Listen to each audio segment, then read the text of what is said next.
Welcome to the Iferia TechCast, where we bring you all things science, engineering, technology, and innovation. Today, we are joined by Cynthia Lee, an entrepreneur and founder of Tree, a platform helping everyday creators turn their talents into thriving businesses. She offers bold, unconventional strategies that inspire listeners to think differently, take action, and build ventures that reflect their true selves. So, Cynthia, it's a pleasure to have you on the show today. Welcome. Thank you so much, Ezekiel. I'm excited to be here. All right, so let's dive in. You are on a mission to empower a new wave of entrepreneurs with heart, hustle, and disruption. So, what was a pivotal life experience that made you realize entrepreneurship needed, this kind of revolution, and that you were the one to help build it? Yeah, so I feel like so prior to this venture, I'll start there. I was working as a registered veterinary nurse and Mm, I did that for about 12 years. I worked in emergency hospitals and I did mostly overnight shifts. Okay. I kind of got to the point at the end of my career where I thoroughly still enjoyed what I did, but I was looking to gain more control over my time. I have two little kids. Well, they're not little, but they're still little to me. But I wanted to be more present with them. Working these overnight shifts was just taking so much out of me. So I wasn't able to be, my full present self. And so, um, that led me to want to start a business. But I felt like the range of skills that I had to offer didn't really fit in traditional business spaces. I didn't see myself fitting in traditional business platforms. So I set out to build my own. Oh wow, fantastic. Sounds like a really interesting journey. So let's talk about your platform tree.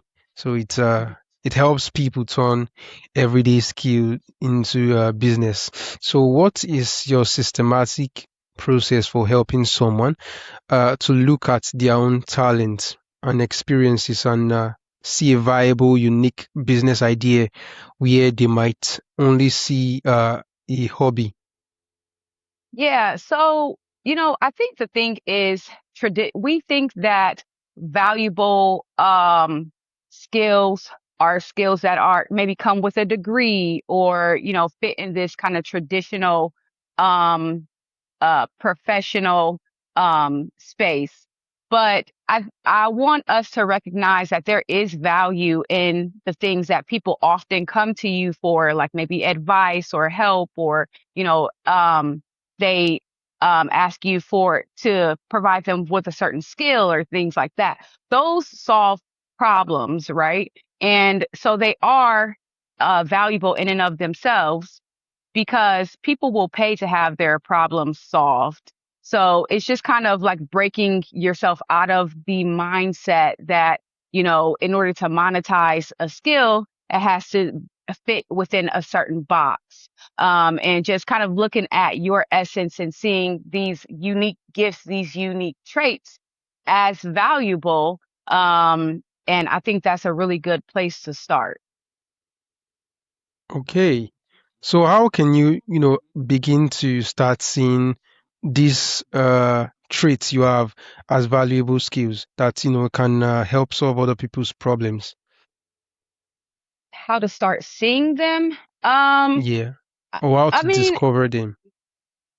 yeah, so, again, it's about like thinking about the things that like come naturally to you and also recognizing like the things that really excite you. Like I would really want to like, start making money from this. Like you get a little jolt of excitement. That's the way you want to go. That lights you up. This is about making money while doing the things that light you up. That's a both best of both worlds, right? So, again, looking at the things that come naturally to you, and they don't have to be these big things. I'm talking about, you're really good at troubleshooting tech issues. People like Mm. me, I don't enjoy doing tech things. So, to have someone come in and like that can bypass that hardship or alleviate that hardship for me. Like I love the thought of that. There are some people who, you know, hate shopping for clothes, and you're passionate about that. It's just these recognizing that these things don't have to be these big traditional things. They're still valuable no matter how quote unquote small they are. All right, all right. So you also talk about blending soulful strategy. So for the analytical thinkers in our audience, what does that actually look like in practice? So how do you build a business plan that has both a strong financial model and a deep, authentic purpose at its core? Yeah, so the first step I would say is getting clear on your goal, right? Because Mm, if you're not clear on it, it's kind of just like ethereal, it's kind of vague, but if you're clear on it, you have that focus, direct energy. What I do is I love to write things down because that solidifies it. You have to have focus energy, as a matter of fact, when you're writing it. So therefore, you're just getting clear on what you are setting out to do. So if you write it down, decide what you want to monetize, and then again, just start building that framework around it. What, how do you want to monetize it? Tree allows you to not only offer a service or sell a product, but you can teach a class, you can teach a workshop, you can combine some different modalities. You don't have to lock yourself into one way of doing things. The other thing I would say is doing things that light you up. So then you have that strategy and you have that soul of doing things that light you up, right? Because when you're doing things that light you up, not only is that going to get you through those times where, things are kind of looking rough now, like, it's kind of hard right now. But if you're doing things mm. that light you up, that kind of bypasses or not bypasses it, but it gets you through those times, because you're passionate about it. That doesn't mean you're not going to have challenges. That means that, you have that tenacity to get you through that because I really love what I do. I'm really lit up by this. So that's kind of how you blend it. Yeah. Oh, well, yeah, that was a really fantastic response. So, Cynthia, let's make it tangible. Can you walk us through a real story of someone who used tree? So, tell us what was their everyday skill and what did the journey look like as they turned it into a structured venture? Yeah, so Tree is currently in pre-launch stage, so it's not currently out, but I can tell you that I am a reflection of Tree. Tree is actually a reflection. I have it's a part of my multi-passion business, so multiple passions. Prior to Tree, I was honestly, I was learning about my creativity. I was on a self-healing journey and I was learning about how I expressed myself. I was learning about me essentially. And one of those parts was learning about how I showed up creatively. I was always a self-proclaimed not creative person. And just kind of watching my daughters create so effortlessly, I wanted to see what that meant for me. And so I embarked on this journey and it started with me coloring actually because I was just so scared and perfectionism just like what just had me in a chokehold and I was just so afraid so I started coloring and I have so many unfinished pages because I was overthinking it but it got to the point where I was eventually comfortable with coloring. something so simple, right? But it meant so much to me. And then from there, it went to me making waist beads. And so, because I love accessories, I'm always wearing accessories. So I wanted to make my own. So it started from there. And then, after I started making my waist beads, I was just like, oh my goodness, like I like this. I want to see how I express myself over here and over here and over here. So I had all these kind of interests that I began to explore. I would make bracelets, I would make wooden earrings, I would do tooth gem installation, I would do fairy hair installation. I bought 360 photo booths that I would rent for events. And so all of these parts seemingly had nothing to do with one another, right? But they were all expressions of me. And then, it kind of came to the point, and I would bring all of these, all of my like 9 things, I would bring down to like these vendoring events, and it was just kind of like a one-stop shop. Do you want to do this? You want to do this? And I was just having multiple avenues of income that I would bring in. Mhm. And it came to the point where I was just like, oh my goodness, all I'm doing is monetizing myself, and everyone should be able to do this, right? And so there came Tree, where, this was really, Tree is really a part of my multi passion business, but Tree in and of itself is a multi passion platform in which users can, monetize different skills and passions, even if they're in different industries. So, it kind of all works together. I'm kind of like going through this myself while giving you all the blueprint. So it's very personal to me. Indeed, indeed. That was a really great response. So, a big part of your philosophy it's about building a business that actually feels like you. So, what are some of the common traps or conventions that you see new entrepreneurs fall into that makes their business feel inauthentic, and how do you avoid them? Yeah, so I feel like one of the biggest things is like straying away from your values, right? To please like the status quo, or to please like societal expectations. And the way to offset that is really, really having a rich relationship with yourself. And so when you have like that internal guidance really strong, when it speaks to you really strong, you can pivot when things don't feel right, or you can keep going that way when things do feel right. So it's so strong. It's so important to have like a strong relationship with yourself, because that's going to help you navigate this like from start to finish, if there's a finish. But because the journey always goes on. But it's so important, again, just to have that relationship with yourself. Okay, that was really insightful. So, Cynthia, you described this as a movement, not just a business. So, what does the architecture of a movement look like? How do you, systematically build a community and a sense of shared purpose around the platform?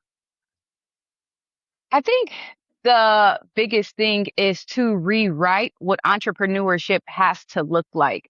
Again, it doesn't have to be these traditional professions that come with a degree. We to really awaken the masses and help us all to recognize that we are business owners right now, that our skills are valuable. This makes entrepreneurship accessible to everyone. I think we commonly think that entrepreneurship, owning a business, is only accessible to a small amount of people, or it has to be framed in a certain way.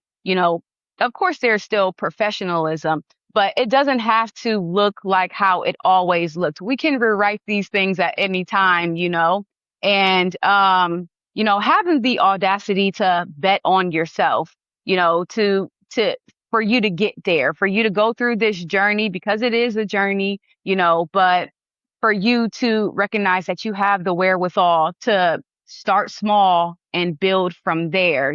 This is not about creating an overnight successful multi-million dollar business. This is about just starting with what you have and growing what you know. Hmm. Starting with what you have and growing with what you know. That's a really beautiful quote. So there are many listeners sitting on a great idea, but are paralyzed by fear or Mhm. imposter syndrome. So, what is one small action that you often tell such people to take today? To break that ice. Yeah, so I feel like the biggest thing and something that I've had to, um kind of rewire in my mind is to not look at the entire staircase. I feel like that's where the anxiety and the overwhelm and the paralysis comes from because you're looking at, oh my goodness, look at all these things I would have to do. And so you end up never starting or, your mindset. You have to get your mindset correct before you embark on this journey. And so if you're just looking at this entire staircase, yeah, I wouldn't want, that has definitely stopped me from, things that I've wanted to pursue in my life as well. But if you reframe your mind to, just starting small, just one Mm, actionable step, you don't, again, this is not about building something huge overnight. This is about just starting small. And for me, starting small is getting clear on your goals, what you want, what are you setting out to do, and writing that down. Because again, I'm a big proponent of writing things down. all right, all right. Cynthia, building tree from the ground up is a huge undertaking, in my opinion. So, what has been your biggest personal lesson in staying grounded and connected to your own why while managing the pressures of being a founder?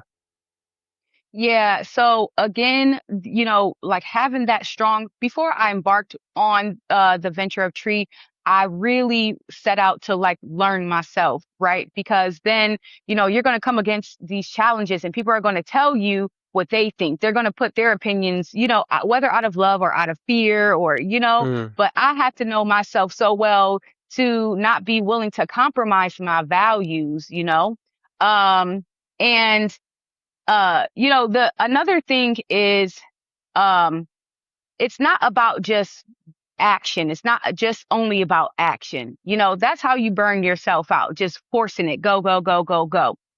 It's not only action, it's also sitting and reflecting and resetting, and that's where you can pivot some things. That's where you can redefine, reframe some things. That's where you get a lot of your best ideas. And then when you get that nudge to take inspired action, then you do it. So it's kind of like an art form. It's not one way of just force, force, force. You have to sit down. That is so important. I think we traditionally think that, and people want to see your physical, they want to know that it's like, in order for you to prove to me that you're serious about this, I need to see these material goals, you know? But a lot of things happen behind the scenes that are just important. And also, I really think more important than these material goals. It's the vision, refining the vision, you're really sticking to your values, resetting those kinds of things is what gives that fire. It's that fuel, right? It's the fuel behind the fire. So you can go mm. further, go stronger, go harder. It's so important. So really getting into that rhythm of, action, reflect, reset, and repeat. All right, fantastic response.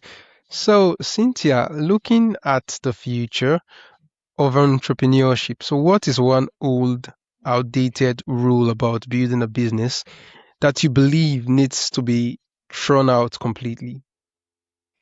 Oh, I think that like, going into a business because you feel like it provides financial stability. And I'm not saying Mm, financial stability is not important. Of course, like it's all of our number one thing. We all need financial stability.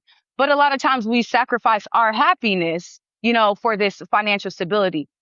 I don't feel like they have to be mutually exclusive. You can combine those two and, do something again that really lights you up and build it in this business framework. I'm doing something that really lights me up right now. I'm communicating, my tree is built again from my passion, from my experience of wanting to explore different parts of myself, you know, and I've monetized that. So again, you don't have to, separate those two. You can bring them together, and they really should be brought together more often. And we really should hold that to a high value and high standard. We should prioritize that higher on the list as opposed to prioritizing, neglecting what you want to do just to, bring in that financial stability.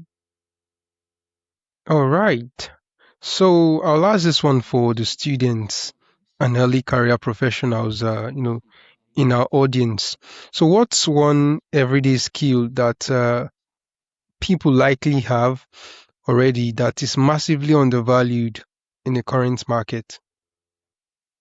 Hmm. I think it would vary person to person, but there are all these things again that are considered small that really have a lot of value. I mean, I'm talking, you meal prep, you can offer that service. My sister, she's passionate about gardening. So she'll offer her services to go, to people's houses and, start their garden or maintenance their garden. You make organic juice, you refurnish furniture, and, just these things that you're naturally good at from, from an early age. I've always kind of been this guide for people for conflict resolution within themselves or between other people. And I was just thinking about this yesterday, how this is like all full circle because in fifth grade, I was a conflict mediator. And, I was chosen to fill that role. So, I've always had this knack for, I guess reflection, so something like that, because I'm a really good reflector, right? That is something that has grown and blossomed throughout my life. And I've had so many people just come to me for advice, seeking help. And I've had so many people tell me like, wow, how do you know all this? Or you helped me so much. And, something like that. We think of these natural are these gifts as like, well, I will say I did. I thought gifts were things like, oh, you're an artist, or, you can play guitar. And I'm just like, oh, I sing a little bit. And it's so important to like reframe your mind to like, gifts are also these things that just come easily to you that you may not think about, but you often get compliments about for them, or they really light you up. These are things that have value, and you can definitely leverage those things. All right. So, in your work, creating a systematic platform to help people build businesses that are deeply personal and authentically disruptive. So, I'd like to ask, what does the word innovation truly mean to you? Innovation, I feel like, means rooted in you, Hmm. rooted in who you are, rooted in your essence, and, not abiding by the typical blueprint. Innovation means that you move from a place that feels right to you. You're not, again, allowing yourself to be pressured by what the past has to say, or traditional business blueprints make out to be. Innovation just means, you're using again your internal compass to guide you, and you're blending, your essence, your authentic ways, the things that you naturally have to offer with that strategy. Because when you blend them in and of itself, it becomes a new thing, right? It becomes almost like a new essence in and of itself. All right. So that, another really interesting and new way to see the meaning of the word innovation. So that's like a common question I like to ask every guest I have a conversation with on this podcast. And every time I ask that question, I do get a unique response. So more Yeah. like an innovative way to define innovation all the time. So Yeah. that was a really interesting one. Yeah, it's really nice to hear that from you, Yeah. Cynthia. So, finally, for our listeners who are inspired to explore their own potential and join this movement, so what is the very first step you recommend they take with Tree? So, no, so that they can get started with it, and also a means where listeners can contact you or connect with you would also be great too. Yeah. So, again, just building that framework around your business, really getting clear, really setting forth intention. Intention is so important, it is the thing you need that, and that fire. So, finding what lights you up when I'm speaking to you right now, as you're listening to this, what just popped into your mind when you're thinking about Tree, when you're envisioning you building your business on there. What can you monetize? Write it down, write it down. Think about how you want to monetize it. Do you want to offer a service? Do you want to offer a product? Do you want to teach a class? Do you want to blend multiple things? Do you want to blend multiple services? Again, this is really a blank canvas and you can paint it how you want to paint it. And that's so exciting. And then the final thing I would say is, how are you going to advertise it? Tree allows you to build your business on there, but you also need to advertise it. So are you going to build a social media presence? Are you going to do Google Ads? Are you going to, I don't know, flyers? Are you going to send out flyers? Are you going to be doing word of mouth? Um, Again, the last thing is recognizing that this success does not come overnight. This is a journey, but it's so exciting because it's a journey to your fulfillment. It's a journey to abundance. So really acknowledging that and really committing to that allows this to become a beautiful journey. Um, and the how to connect with me. Um, So if you want to gain more information, you can visit my landing page. It is an app named tree.com. Again, you can get some more information. You can sign up with your email, join the waiting list. And then I have an Instagram and a TikTok page. It is an app name underscore tree. There I have, I'm elaborating on some of the things that we talked about. I have some actionable steps and some keys for success on there. So come check me out. All right, fantastic. Cynthia, it's been a really interesting and insightful conversation with you, and I'm indeed excited and honored to have you on the show today. Yes, thank you so much, Ezekiel. This has been a great time. Thank you for having me.